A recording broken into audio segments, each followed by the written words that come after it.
Hello everyone, good morning to all of you. आइए आज हम लोग ब्रिटेन की लॉर्ड सभा को पढ़ेंगे, जानेंगे ब्रिटेन की लॉर्ड सभा क्या है, इसके संगठन कैसे होता है और फिर इसका कार्य क्या है और इसकी शक्तियाँ क्या क्या है।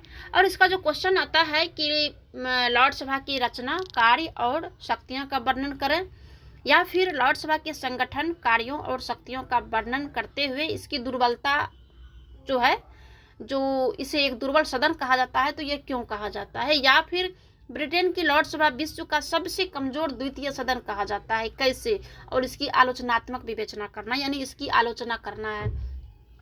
तो ब्रिटेन की जो संसद है, तो ये तो संसद को संसद ही कहा जाता है, जैसे भारत में संसद कहा जाता है, पार्लियामेंट को पार्लियामेंट कहा जाता है। लेकिन सारे देश में, जहाँ जहाँ लोकतांत्रिक देश है, सारे देश में अपना अपना अलग अलग नाम है। जैसे कि अमेरिका में इसे कांग्रेस कहा जाता है, उसका भी 2 सदन है। और जैसे भारत का 2 सदन है, तो भारत का जो है ज़्यादातर जो पोस्ट है, राजनीतिक पोस्ट, वो सारा जो है ज़्यादा से ज़्यादा जो है ब्रिटेन से मिलता जुलता है। तो ब्रिटेन की जो संसद है, जिस प्रकार से यहाँ पे 2 सदन है, उच्च सदन को राज्यसभा कहा जाता है और फिर निम्न सदन को लोकसभा कहा जाता है। तो ब्रिटेन में भी उच्च सदन को लॉर्ड सभा कहा जाता है और जो निम्न सदन है उसे कॉमन सभा कहा जाता है। तो आइए जानते हैं ब्रिटेन की लॉर्ड सभा की रचना कैसे होता है। ब्रिटेन की संसद जो है विश्व की सबसे प्राचीन संसद है। यह द्विसदनात्मक व्यवस्थापिका है, 2 सदन है। जैसे ज़्यादातर देश में 2 सदन ही होता है, तो ब्रिटिश संसद के 2 सदन है। संसद के उच्च सदन को लॉर्ड सभा और निम्न सदन को या निचले सदन को कॉमन सभा कहते हैं। लॉर्ड सभा के जो सदस्य होते हैं वे धनी और उच्च वर्ग के व्यक्ति होते हैं। यह एक प्रकार का वंशानुगत सदन है। इसे ब्रिटेन के निवासियों की रूढ़िवादी प्रवृत्ति का प्रतीक कहा जाता है। ये इसलिए कहा जाता है क्योंकि जो ब्रिटेन के जो महारानी हैं, तो ये तो वंशानुगत है, और इनके जो लॉर्ड सभा में जो सदस्य है वो 75 सदस्य इन्हीं के जो है मतलब कि जो है रिलेशन से होंगे, और 16 पदाधिकारी होंगे, 16 ऑफिसर भी जो है ये महारानी के वंशज होंगे। तो इसीलिए जो है कहा जाता है कि ये जो है धनी होते हैं और उच्च वर्ग के होते हैं, इसलिए कि ब्रिटेन के निवासी जो है रूढ़िवादी प्रवृत्ति का प्रतीक कहा जाता है। तो इसीलिए जो है ये इस प्रकार से है। अब आइए जानते हैं कि ब्रिटेन की लॉर्ड सभा का जो गठन या संगठन कैसे होता है। यहाँ पर जो है लॉर्ड सभा की सदस्य संख्या निश्चित नहीं है, इसीलिए जो है यहाँ पे संख्या का नहीं दिया गया है कि ब्रिटेन में कितने लॉर्ड सभा है। जैसे भारत में जो है राज्यसभा की संख्या 250 है, जिसमें कि 12 जो है मनोनीत किया जाता है और फिर 238 जो है निर्वाचित होते हैं। तो जैसे कि भारत में जो राज्यसभा है और 12 सदस्य जो मनोनीत किया जाता है, तो वो ज़्यादातर किसी भी क्षेत्र में ख्याति प्राप्त व्यक्ति को मनोनीत किया जाता है राज्यसभा में। तो जो भी क्षेत्र में अगर ख्याति प्राप्त है तो ऑटोमेटिक है कि वो तो बहुत बड़े व्यक्ति हैं।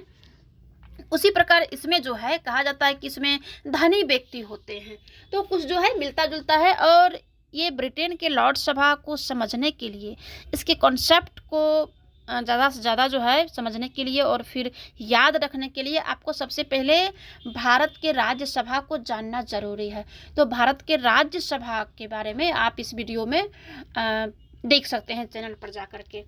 तो इसमें जो है लॉर्ड सभा की सदस्य संख्या इसीलिए निश्चित नहीं है क्योंकि यह एक वंशानुगत सदन है, अतः इसके सदस्यों की संख्या जन्म और मृत्यु से घटती बढ़ती रहती है। लॉर्ड सभा के सदस्यों को निम्न 3 वर्गों में जो है विभाजित किया गया है, जिसमें कि पहला है आध्यात्मिक लॉर्ड। ये जो आध्यात्मिक लॉर्ड है, इस श्रेणी में 26 सदस्य होते हैं और आध्यात्मिक लॉर्ड बड़े गिरजाघरों के पादरी होते हैं और बिशप होते हैं। ये सभा की कार्यवाही में प्रायः कम ही भाग लेते हैं। जैसे कि भारत में क्रिकेटर को भी जो है राज्यसभा का सदस्य मनोनीत किया जाता है, एक्टर और एक्ट्रेस को भी मनोनीत किया जाता है। तो देखिएगा कि इन लोग जो हैं ये लोग कम ही सदन में जो है भाग लेता है, बहुत ही कम, 5 साल रहता है। 5 साल में जो है एकदम नगण्य जो है इन लोगों का उपस्थिति रहता है। जैसे क्रिकेटर में सचिन तेंदुलकर जो है राज्यसभा के सदस्य थे, और ये जो है नहीं के बराबर ही गए। और फिर एक्ट्रेस में जो है रेखा थी राज्यसभा के सदस्य, ये भी जो है नहीं के बराबर ही जो है गए। उसी प्रकार से जो आध्यात्मिक लॉर्ड होते हैं वो नहीं के बराबर सदन में पहुंचते हैं। दूसरा जो है वंशानुगत है या पैतृक पेयर है। पैतृक पेयर मीन्स जिनका दादाजी है तो पिता होंगे, पिता भी है तो फिर उनके बेटा होंगे, बेटा अगर गए तो फिर उसका पोता जाएंगे। तो ये इसलिए जो है ये दिसंबर 1999 में पारित अधिनियम के अनुसार वंशानुगत पेयरों को जो है 3 भाग में बांटा गया है, जिसमें कि पहला है दलीय साथी, पेयरों से निर्वाचित किए जाने वाले सदस्य। अब जो दल में एक्टिव मेंबर हैं तो उनके जो कोई घर वाले या उनके जो पीढ़ी, उनके दादाजी या पापा जी जो भी पीढ़ी अगर उस दल में जो लॉर्ड सभा में सदस्य है या फिर उस दल के जो सदस्य है तो उनके क्या होंगे कि उसे जो है उसमें लिया जाएगा, किसमें, लॉर्ड सभा के सदस्य को बनाया जाएगा। दूसरा जो है ऐसे पदाधिकारी होंगे जिन्हें संपूर्ण सदन निर्वाचित करता है, जैसे कि भारत में 238 सदस्य को निर्वाचित किया जाता है, तो उसी प्रकार से ऐसे भी पदाधिकारी होते हैं जिसे कि संपूर्ण सदन मिल करके निर्वाचित करते हैं। तीसरा जो है यह है कि वर्तमान में जो राजघराने के सदस्य के रूप में जो वर्तमान में जो रानी हैं, महारानी हैं, तो इनके सदस्य के रूप में 75 निर्वाचित दलीय सदस्य, यानी कि उस राजघराने के जो किसी भी दल में अगर है तो उसे जो है चुन करके लॉर्ड सभा लाया जाएगा। और उनके राजघराने के 16 पदाधिकारी भी होंगे सदस्य के रूप में। और तीसरा जो है तीसरा ये होंगे आजीवन पेयर। ये आजीवन पेयर क्या है? इस श्रेणी के पेयर सन 1958 के आजीवन पेयरेज अधिनियम के अंतर्गत बनाए जाते हैं। ये सदस्य ख्याति प्राप्त तथा अनुभवी व्यक्ति होते हैं। इन व्यक्तियों को आजीवन सदस्य बना दिया जाता है। इस श्रेणी में स्त्रियां भी सदस्य बन सकती है, जो कि आजीवन जो है अपने यहाँ भारत में राजनीतिक के क्षेत्र में कोई भी आजीवन सदस्य किसी भी सदन में नहीं होता है, लेकिन ब्रिटेन में जो है लॉर्ड सभा के आजीवन सदस्य भी होते हैं। अब आइए जानते हैं कि लॉर्ड सभा का स्पीकर कौन होते हैं। जैसे कि यहाँ भी जो है राज्यसभा के जो अध्यक्ष होते हैं, यहाँ पे कौन होते हैं? यहाँ पे राज्यसभा के जो सभापति होते हैं वो उपराष्ट्रपति होते हैं, उपराष्ट्रपति, ठीक है। और वहाँ कौन होते हैं आइए जानते हैं। वर्ष 2005 तक इंग्लैंड में यह व्यवस्था थी कि सम्राट द्वारा नियुक्त लॉर्ड चांसलर लॉर्ड सभा की अध्यक्षता करेंगे, लेकिन कॉन्स्टिट्यूशनल रिफॉर्म्स एक्ट 2005 यानी कि संवैधानिक सुधार अधिनियम 2005 के अनुसार अब लॉर्ड चांसलर लॉर्ड सभा की अध्यक्षता नहीं करते हैं। लॉर्ड सभा की अध्यक्षता के लिए अब स्पीकर पद की व्यवस्था की गई है। अब क्या गया है? एक पद को सृजित किया है, किसका? स्पीकर का। जैसे यहाँ पर भी है, कॉमन सभा के अध्यक्ष के समान ही लॉर्ड सभा का सदस्य स्पीकर निर्वाचित होते हैं, मनोनीत नहीं। पहले क्या था? मनोनीत किया जाता था, लेकिन अब क्या होता है कि निर्वाचित होते हैं। तो ये रहा ये लॉर्ड सभा के। अब लॉर्ड चांसलर कौन होते हैं? ये भी जो है कॉन्स्टिट्यूशनल रिफॉर्म्स एक्ट 2005 के बाद भी लॉर्ड चांसलर का पद बना हुआ है, यानी कि संवैधानिक सुधार अधिनियम 2005 में जो कुछ संशोधन हुआ तो उसके बाद भी ये लॉर्ड चांसलर का पद बना हुआ है, लेकिन अब वह ब्रिटिश मंत्रिमंडल का सदस्य मात्र है। अब वह लॉर्ड सभा की अध्यक्षता नहीं करेंगे या नहीं करता है। अन्य पदाधिकारी होते हैं।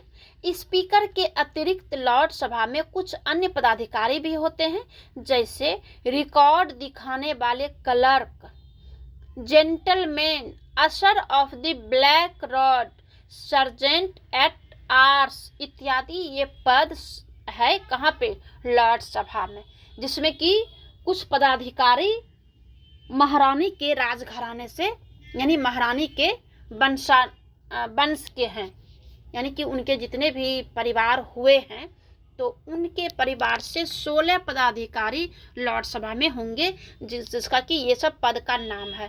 अब है कि लॉर्ड सभा की गणपूर्ति कैसे होता है। लॉर्ड सभा की अधिकांश सदस्य सक्रिय नहीं होते हैं, यानी कि अधिकांश सदस्य जो है वो सक्रिय नहीं होते हैं। लॉर्ड सभा की गणपूर्ति 3 सदस्यों से ही हो जाती है। यहाँ पे क्या है, यहाँ पे अलग नियम है, परंतु किसी विधेयक को पारित कराने के लिए कम से कम 30 सदस्यों की उपस्थिति अवश्य होनी चाहिए। यहाँ पे क्या है 1/10, और सप्ताह में 3 या 4 बार 1-2 घंटे के लिए लॉर्ड सभा में इसकी बैठक भी करनी होती है। तो ये रहा लॉर्ड सभा का। अब इसकी शक्तियां या कार्य के बारे में जानते हैं कि लॉर्ड सभा के क्या कार्य है और क्या शक्ति है। लॉर्ड सभा के कार्य तथा शक्तियों को कई शीर्षकों में जो है शीर्षकों के अंतर्गत इसे स्पष्ट किया गया है, जिसमें कि पहला है विधायी शक्तियां तथा कार्य। ये जो विधायी शक्ति और कार्य है ये सन 1911 से पहले लॉर्ड सभा को अवित्तीय शक्तियां प्राप्त थी, यानी वित्तीय शक्तियां प्राप्त नहीं थी। किसी भी साधारण विधेयक के लिए यह आवश्यक था कि वह दोनों सदनों के द्वारा पारित किया जाए, परंतु सन 1911 और सन 1949 के अधिनियमों ने इस स्थिति को बदल दिया। सन 1911 के अधिनियम के अनुसार कॉमन सभा के द्वारा पारित साधारण विधेयकों को लॉर्ड सभा केवल 2 वर्ष की देरी लगा सकती है। यहाँ भी कुछ नियम है, यहाँ भी जो है वित्तीय मामले में जो है वो मात्र 14 दिन तक जो है रख सकते हैं अपना विचार को उसमें रखने के लिए, लेकिन 14 दिन तक में या 14 दिन या 14वां दिन अगर नहीं वापस करते हैं वित्तीय मामले को लोकसभा में, तो वो ऑटोमेटिक क्या होता है कि मान लिया जाता है कि वो जो है कर दिया है। लेकिन राज्यसभा को क्या करता है कि 14 दिन के अंदर ही देना पड़ता है।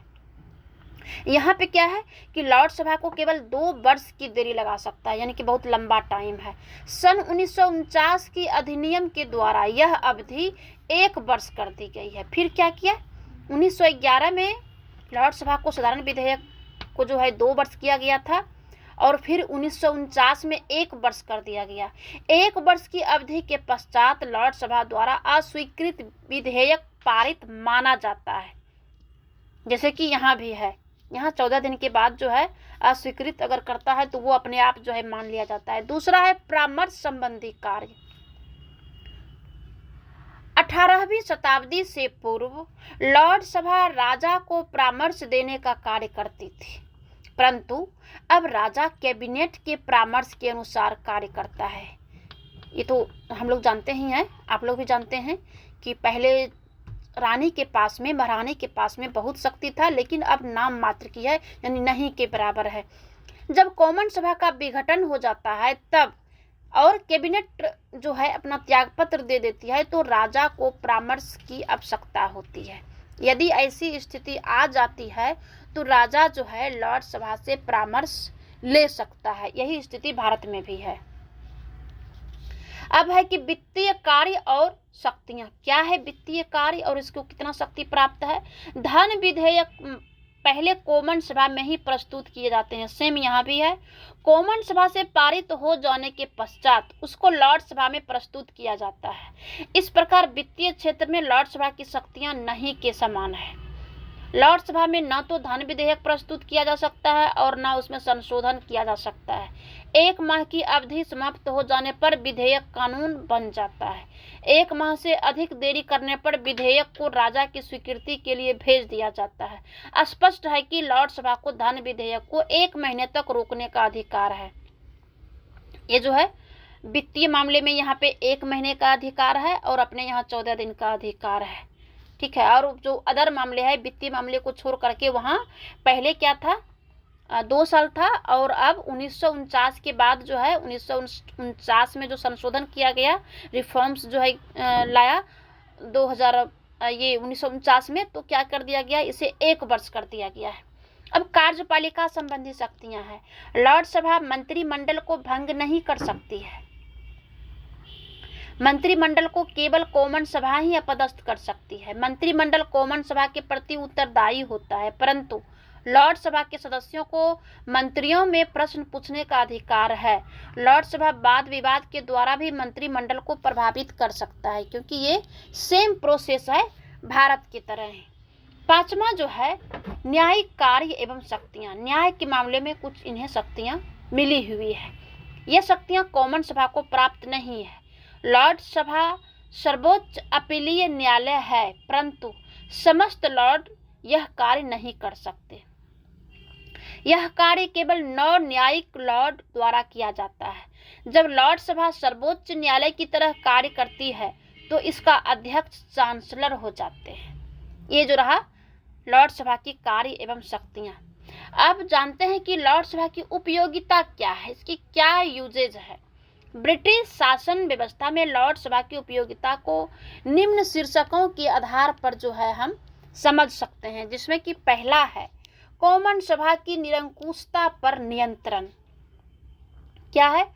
कॉमन सभा जो है, जो कि जनता के प्रति उत्तरदायी होता है। जैसे यहाँ लोकसभा है, लोकसभा क्या है? जनता के प्रति उत्तरदायी है। तो ये कॉमन सभा की जो निरंकुशता पर ये नियंत्रण रखता है, मनमानी पर नियंत्रण रखता है, ये बहुत हद तक जो है भारत से मिलता जुलता है। प्रजातंत्र की सफलता इस बात पर निर्भर करती है कि व्यवस्थापिका पर किसी एक संस्था का अधिकार ना हो पाए, वह मनमाने ढंग से या निरंकुश कार्य ना कर सके। अतः प्रथम सदन की निरंकुशता पर नियंत्रण रखने के लिए द्वितीय सदन आवश्यक है। वास्तव में ब्रिटेन की लोकसभा इसी उद्देश्य की पूर्ति करता है। दूसरा जो है प्रजातांत्रिक राज व्यवस्था है। आज विश्व के अधिकांश प्रजातांत्रिक देशों में द्विसदनात्मक व्यवस्थापिका है, यानी कि ज्यादातर प्रजातांत्रिक देश में 2 ही सदन है।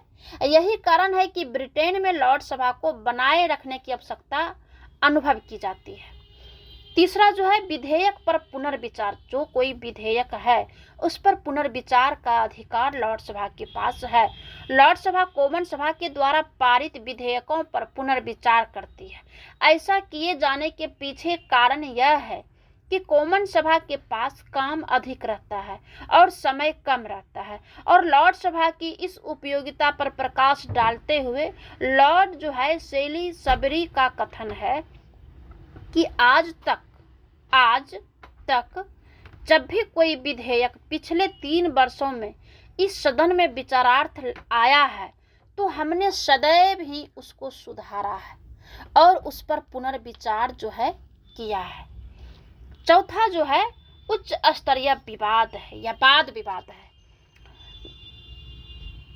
लोकसभा में उच्च स्तरीय विचार विमर्श किया जाता है, यहाँ भी किया जाता है। जैसा कि ऊपर में भी देखे कि कॉमन सभा यानी कि जो भारत में जो लोकसभा है, इसके पास जो है काम बहुत है और समय नहीं है, समय कम है। इसीलिए इस पर ज़्यादा विचार विमर्श करने के लिए, वाद विवाद के लिए लोकसभा में, यहाँ भी जो है राज्यसभा में भेज दिया जाता है। इसका कारण इस सभा के लिए सदस्य मनोनीत किए जाते हैं, वे योग्य तथा विद्वान व्यक्ति होते हैं। यहाँ तो 12 सदस्य ही योग्य और विद्वान व्यक्ति होते हैं, बाकी तो चुनाव जीत करके ही आते हैं। लेकिन वहाँ पे चुनाव जो है जीत के भी आते हैं, लेकिन ज़्यादातर जो है वो मनोनीत ही किए जाते हैं। यहाँ पे ज़्यादातर चुनाव जीत के आते हैं। लोकसभा की बैठकों में भाग लेने वाले व्यक्तियों को राजनीति में विशेष रुचि होती है। उसकी जिस विषय पर बोलना होता है तो वे उस विषय पर पूरी तैयारी करके बोलते हैं। इसी कारण वे प्रामाणिक तर्क प्रस्तुत करते हैं। इस सभा के सदस्य प्रशासक, राजदूत, व्यापारी, मंत्री तथा किसी विशेष क्षेत्र के अनुभवी व्यक्ति ही होते हैं। इस तथ्य को फाइनर ने अपने शब्दों में विचार व्यक्त किया है कि लोकसभा सार्वजनिक वाद विवाद के लिए विश्व के विशिष्टतम स्थलों में से एक है। बहुत अच्छा ही कहा है। कॉमन सभा का कार्यभार को कम करना, ये जो लॉर्ड सभा है ये कॉमन सभा के कार्यभार को कम करना, और वर्तमान समय में कॉमन सभा का कार्यभार अत्यधिक बढ़ गया है, इसी वजह से जो है ये काम करते हैं। इसी कारण अकेले कॉमन सभा के लिए समस्त कार्य करना संभव नहीं है। प्रति वर्ष अनेक ऐसे विधेयक प्रस्तुत किए जाते हैं जिनमें कि विधान में कोई परिवर्तन नहीं होता है। कुछ ऐसे विधेयक भी होते हैं जो लॉर्ड सभा में विरोधी दलों के लिए किसी प्रकार की चुनौती नहीं होते हैं।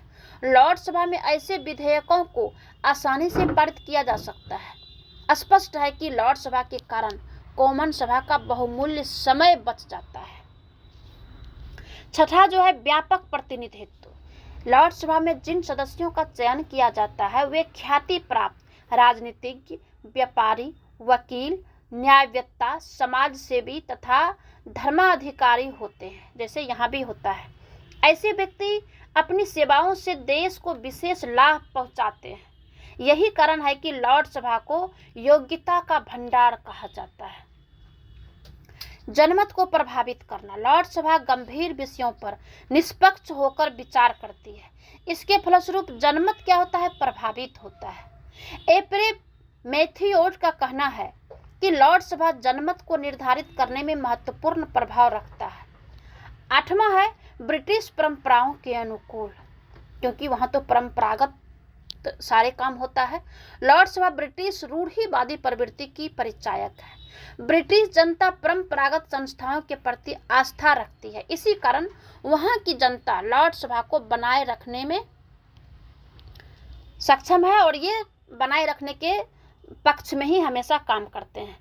अगला जो है स्वतंत्रता पूर्वक विचार प्रकट करना। लॉर्ड सभा के सदस्य किसी राजनीतिक दल के संबद्ध नहीं होते हैं, यहाँ तो होते हैं, क्योंकि उन पर किसी दल का अंकुश नहीं रहता है, अतः वे स्वतंत्रता पूर्वक अपने विचारों को प्रकट करते हैं।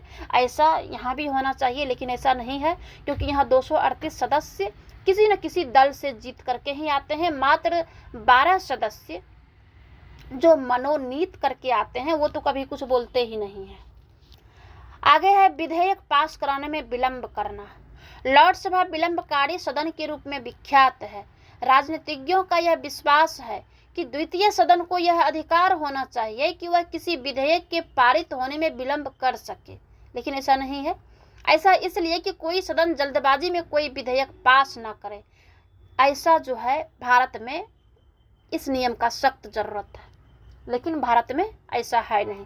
सेल्सबरी का कथन है कि लॉर्ड सभा द्वारा विलंब से विधेयक पारित करने में सदस्यों को किसी विधेयक पर ठंडे दिल और मस्तिष्क से सोचने का समय मिल सकता है, और मिलना भी चाहिए। अब जो है लॉर्ड सभा की कुछ आलोचनाएं हैं। क्या आलोचना किया गया है? कुछ विद्वानों का मत है कि लॉर्ड सभा जो है निरर्थक है, इसकी कोई आधार नहीं है। जैसे कि पहला है प्रजातांत्रिक संगठन। अप्रजातांत्रिक संगठन, ये क्या है? अप्रजातांत्रिक संगठन है। संगठन तो है लेकिन इसमें प्रजातंत्र नहीं है। लॉर्ड सभा का संगठन अप्रजातांत्रिक। इसके अधिकांश सदस्य मनोनीत किए जाते हैं। वे किसी राजनीतिक दल के सदस्य नहीं होते और ना ही वे किसी वर्ग का प्रतिनिधित्व करते हैं। किसी दल का सदस्य ना होने के कारण उन पर किसी प्रकार का नियंत्रण भी नहीं रहता है।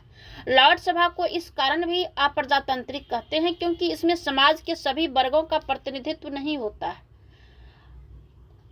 अगस्टाइन बिटेल ने कहा है कि लॉर्ड सभा अपने अतिरिक्त किसी का प्रतिनिधित्व नहीं करता है। दूसरी जो आलोचना हुई है, इसके धनिक वर्ग का गढ़ लॉर्ड सभा कहा जाता है, क्योंकि इसमें कहा भी गया है कि धनिक वर्ग होते हैं और धन वाले होते हैं और उच्च वर्ग के होते हैं। तो इसमें क्या है कि बड़े बड़े उद्योगपतियों, कंपनियों के संचालकों और व्यापारियों की सभा है। ये व्यक्ति निहित स्वार्थ वाले व्यक्ति होते हैं। रेमजे म्योर का कथन है कि लॉर्ड सभा धनिकों का सामान्य वर्ग है। आगे जो है धनिक वर्गों का गढ़ लॉर्ड सभा, बड़े बड़े उद्योगपतियों, कंपनियां, और ये जो तीसरा है सदस्यों की उदासीनता। लॉर्ड सभा के अधिकांश सदस्य जो है अपने कार्य के प्रति उदासीन रहते हैं। इसका कारण क्या है? इसका कारण यह है कि उन्हें अपने कार्य में कोई रुचि नहीं होता है। अनेक सदस्य ऐसे होते हैं जो लॉर्ड सभा में बिल्कुल चुप बैठे रहते हैं या अनुपस्थित ही रहते हैं। क्या यह आश्चर्य की बात नहीं है कि इतनी बड़ी सभा की गणपूर्ति केवल 30 रखी गई है? अनेक पीयर ऐसे हैं जिन्हें सदन के कर्मचारी पहचानते तक नहीं है। ये तो गलत बात है। चौथा जो है, प्रगतिशील कानूनों में बाधक। लॉर्ड सभा का पिछला इतिहास इस बात का साक्षी रहा है कि इसने जनता के अधिकारों की मांग को आघात पहुंचाया है। चेम्बरलेन ने एक बार कहा था कि लॉर्ड सभा ने जनता को अनेक सुविधाएं तब तक प्राप्त नहीं होने दी जब तक कि उनका सौंदर्य नष्ट नहीं हो गया, और अधिकारों को उस समय तक दबाए रखा जब तक कि वे बलपूर्वक छीने नहीं गए। आगे है शक्तिहीन सदन। आलोचकों का कहना है कि सन 1911 और सन 1949 में पारित संसदीय अधिनियमों के पश्चात लॉर्ड सभा शक्तिहीन हो गई है। अब यह धन विधेयकों को अपने पास केवल 1 माह तक रोक सकती है और साधारण विधेयकों को 1 वर्ष तक रोक सकती है। इसीलिए इसे शक्तिहीन संज्ञा भी दी गई है। तो ये रहा लॉर्ड सभा के सारी प्रक्रिया। धन्यवाद।